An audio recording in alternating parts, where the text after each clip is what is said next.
ఇప్పుడు కేవలం 7,999K up to 10 kgs వరకు బరువు తగ్గి అధిక బరువు నుంచి వచ్చే ప్రధాన సమస్యలను దూరం చేసుకోండి. పెద్ద సినిమా అంటే లీకేజ్ కావాల్సిందేనా? చిన్న సినిమాలను లీక్ చేసినా పెద్ద క్రేజ్ రాదని ప్రెస్టీజియస్ మూవీస్ ని లీక్స్ చేస్తున్నారా?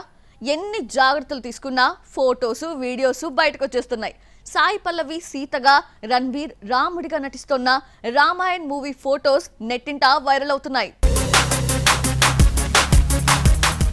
దంగల్ తీసిన నితీష్ తివారీ దర్శకత్వంలో రూపొందుతోన్న రామాయణ్ షూటింగ్ మొదలైందో లేదో సీతారాముల ఫోటోలు బయటకొచ్చాయి. నిన్నటి వరకు యానిమల్ గా కనిపించి భయపెట్టిన రణ్బీర్ రాముడి అవతారమెత్తి సౌమ్యుడిగా భలే మారిపోయారంటూ కామెంట్స్ చేస్తున్నారు.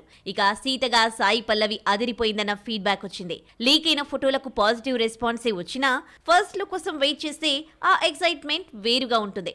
లీక్ అయిన ఫోటోలు బాగున్నా టెక్నికల్ సపోర్ట్ తో రిలీజ్ చేసిన ఫస్ట్ లుక్ మరింత ఇంప్రెస్ చేస్తుంది. లీకేజ్ అనేది పెద్ద సినిమాలకు కామన్ అయిపోయింది. రామాయణ్లో సాయి పల్లవి, రణ్బీర్ జాయిన్ అయ్యారో లేదో గెటప్స్ బయటకొచ్చేశాయి. దీంతో మేకర్స్ ఇప్పటికైనా జాగ్రత్త పడకపోతే మరిన్ని క్యారెక్టర్స్ లీక్ అయ్యే ప్రమాదం ఉంది.